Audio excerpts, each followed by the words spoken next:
Here at the Black Information Network, we know how important it is for you to start your week off energized, engaged, and enlightened. There are always major stories that break over the weekend, and we feel you should know about the ones we are talking about today. So stay tuned for our weekend recap, featuring author of the book, Trap History, and executive editor of Atlanta Daily World, Mr. A.R. Shaw. This is the Black Information Network Daily Podcast, and I'm your host, Ramses Ja. All right, Mr. A.R. Shaw, welcome back to the show. I am excited to recap this weekend with you. But first and foremost, how was your weekend, sir? Very, very busy weekend. Weekends are always busy during the summer, and there's a lot of breaking news. So I'm ready to jump right in it. Yeah, absolutely. In fact, I came across a bit of news that I'm interested in watching unfold a bit further. I'm not sure if you heard about this, but I read an article that stated that Elon Musk is actually rebranding Twitter in an effort to get rid of, quote, all the birds.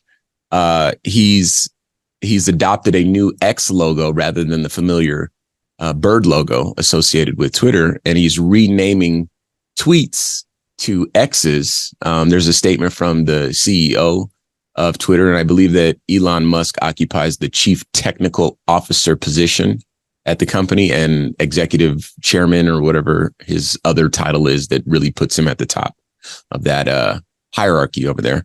Anyway, the idea, I suppose, is to move the company more toward a one-size-fits-all social media platform and adopting this new strategy in terms of positioning the company and rebranding the company, if you will, kind of helps them toward that end. But what I felt is it felt very dystopian. It felt very almost like a knee-jerk reaction. I don't believe it to be true because from what I understand, Elon Musk acquired let's call it the online real estate for X from PayPal, because PayPal owned the domain x.com. Back in 2017, he acquired it, 2018, somewhere in there, and just kind of held on to it. And so now he's trying to incorporate these elements into the Twitter platform. He's rethinking the retweet concept so that, that we don't have to call them retweet anymore. And he doesn't like the idea of it, I guess, based on what I read. Anyway, my thinking is that this might be in direct response to the initial exodus that we saw, I guess the early initial exodus from Twitter to fan base, and then a secondary exodus to the Spills app, or the Spill app rather, and then the Threads app, which is the most recent exodus. And my thinking is that this rebrand is in response to that. Again, I'm not sure if you heard about this, but it's very interesting to watch it unfold. Any thoughts you might have on that? Definitely, yes. I heard about this rebranding, and it seems like a knee-jerk reaction to Spill and, of course, Threads and Fanbase and people leaving in mass numbers and saying, they like Threads and Spill better and Fanbase for audio. So this does seem like a desperate attempt to, stay in a marketplace. But said, it seems very dark. It seems very like something that's, like you say, dystopian and a place that we don't really want to go. If we think about how Twitter, particularly the Black community, what Twitter meant in terms of galvanizing and putting together social movements. A lot of the, we think about it, Black Lives Matter actually started on Twitter, on social media platforms where people could discuss and exchange ideas when it came to police brutality and things that were happening in certain communities. And we were able to see these stories and kind of come together on social media. And it became this place where we could share ideas. And if we wanted to meet up in March and go to places and really let our voices be heard, it started with social media and social media platforms such as Twitter. Now, with this happening with Elon Musk, it just seems like this isn't a place where we want to be anymore. No. And so it's going to be particularly interesting to see what happens with the Black influencers on Twitter who use Twitter as a vehicle to express ideas. Yeah. Yeah. I for one got off of Twitter as soon as he started letting that N-word fly. It's no place for me. And so I've been watching from the sidelines, and this just kind of looks like another step in the de-evolution of the platform that we all came to know and love. Anyway, other stories that made news over the weekend, of course, the beloved actor Jamie Foxx finally spoke out for the first time since his months-long hospitalization. I'm sure you know about this. This time, why don't you let our listeners know a bit more about this story? Yeah, so what's interesting is that, I'm usually up late, and this was, I think it was Friday. I want to make sure that was the right day, but it was really late. It was really late, and I remember Yeah. just, I was on social media, and then I see this post from Jamie Foxx, and I follow Jamie Foxx, and so I haven't seen a post from Jamie Foxx in a while. I guess, him actually interacting with his followers. And it's a video expressing how, some of the things that he's dealt with over the past few months, his ordeal. He didn't necessarily say what happened, what occurred, but he talked about, he has a quote where he basically says, I went to hell and back, which lets you know that this was a serious medical issue. And it was just great to see him back, great to see him telling jokes. He actually told a joke during this brief comments. He did this thing with his eyes that he always used to do back with the Living Color days. Wanda, yeah. He would cross his eyes. So he did a, he was telling jokes, and it seemed like he's trying to get back to himself. But it was definitely great to see him and to hear from him. During this weekend, it was good to see and hear from Jamie Foxx. Sure. There's a couple of standout lines in that interview. There's something very special about a person being very honest in their interaction with their followers or their supporters, that sort of thing, and getting it in one take. And that's something that he made it a point to kind of emphasize. He's like, I'm not going to do a take two. If you see me being emotional, it's because it was an emotional experience, and the support I've received is overwhelming. This is effectually what is said. That's not a quote, but I do have a quote from him, a couple, in fact. One of them, he says, I just didn't want you to see me like that. I didn't want you to see me with tubes running out of me and trying to figure out if I was going to make it through, which is something understandable. I remember he kind of praised his team for keeping it very closed off, the medical professionals, and of course his family members, making sure that the outside didn't make their way inside, and that his health issue, the reports and details of it didn't leak to the press or anything like that. Another quote he says is, and I thought this one was very, very special and on brand for Jamie Foxx. He says, I want you to see me laughing, having a good time, partying, cracking a joke, doing a movie, television show. I didn't want you to see me with tubes running out of me and trying to figure out if I was going to make it through. So again, a lot of emotion there, but still the same Jamie Foxx, still cracking the same jokes, and just a joy of a time to be able to get an update from the man himself. He's doing better. He's moving around, and obviously will continue to manifest positivity and healing energy for our brother Jamie Foxx.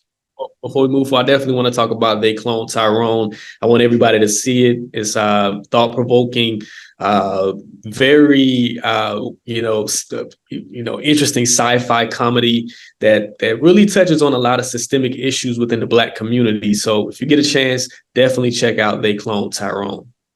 Absolutely. Today's guest is author of the book Trap History and executive editor of Atlanta Daily World, Mr. A.R. Shaw.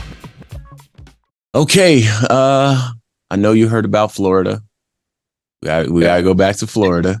For those that don't know, Florida's new African American Studies program highlights the personal benefit of slavery to Black people. How insulting was that to you when you first came across that?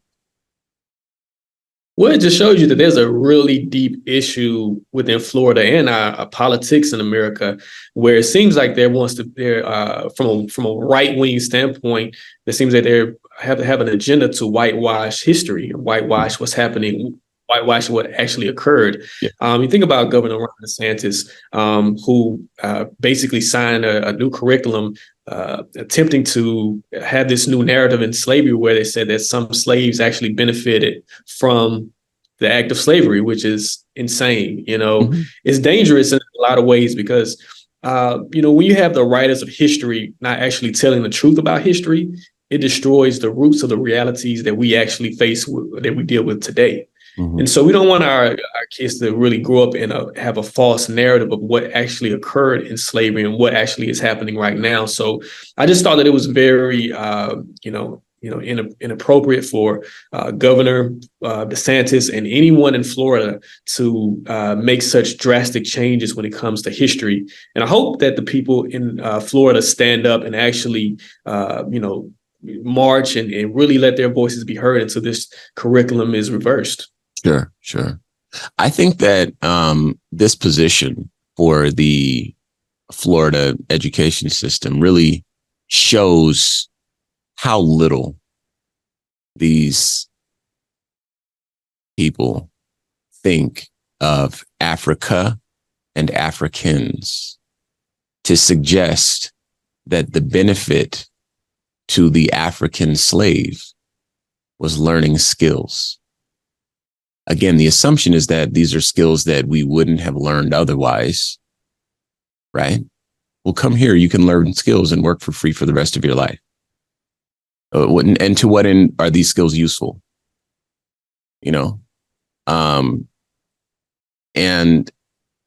the arrogance and like how insulting of a statement.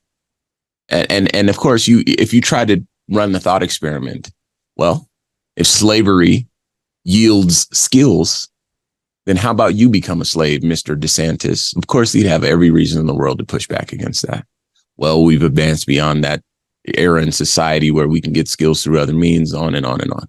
So this is perhaps the most desperate attempt to whitewash history I've ever seen, because it's literally grasping at straws. It's the concept, the notion of it is insulting on its face. Beyond that, I know that they are also doing their best to teach that Black people were not just the victims of white violence, but also the cause, right? In other words, so rather than say that a white mob attacked a Black city, they will say a white mob with Black people attacked a Black city. In other words, they're going to have to find one or two Black people, a la Candace Owens, a la Clarence Thomas, to suggest that it wasn't just white people that attacked these Black cities, that there were Black people involved too, which is co-opting the narrative and trying to suggest that somehow we were responsible for burning our own villages down and killing ourselves. So again, just it's really beyond even whitewashing. It's just flat insulting. I'm going to read a couple of lines here just because I have them out here. Under the new standards, middle school students will be taught how slaves developed skills in which in some instances could be applied for their personal benefit during the instruction about slavery. Again, I don't know how skills would benefit a slave if a slave cannot decide the future of his or her children, cannot earn a wage to procure his or her own freedom, nor pursue any other liberties that life affords any creature born with a nervous system and endowed with consciousness from our common creator. But this is what the Florida Department of Education website is stating. Another statement says high school students who are learning about the 1920 Okosi massacre, I believe it's what it's called, and other historical attacks against Black people will be taught how acts of violence were perpetuated against and by African Americans per the new rules. So be on the lookout for Uncle Tom's to have their light in their moment in the spotlight. And then something I thought was interesting. There's a post by Bree Newsom, And she said, Black people are well aware that our ancestors were often more skilled than the races they were first forced to work for. A lot of Black people in similar circumstances today, meaning that, Black people know what it's like to be more skilled than the people who are in charge of us.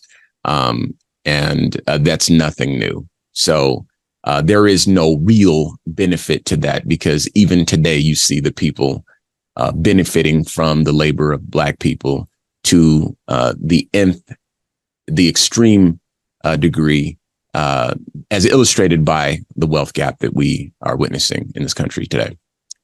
Just a little bit of a step backwards, another step backwards in Florida. But as always, and as ever, we will continue to monitor the situation and make sure everyone is well informed. Finally, I want to make sure that we at least touch on some developing news with respect to Carly Russell's story, the disappearance story. I'm sure you heard about her search history being revealed over the weekend, right? Of course, we have been following this story all week, and we published several stories during the moment of her actual reported abduction or reporting mysterious missing person, and all the way up to this weekend, where more information came out regarding that disappearance. Sure. It's a crazy thing to think about. So the police chief let us know about her search history, that she searched, do you have to pay for an Amber Alert? She searched how to take money from a register without getting caught. She searched Birmingham bus station and one-way bus ticket, Birmingham to Nashville. And then I either searched or downloaded or watched the movie Taken. And then also, I guess there was searches on her phone that he didn't want to share out of respect for her family.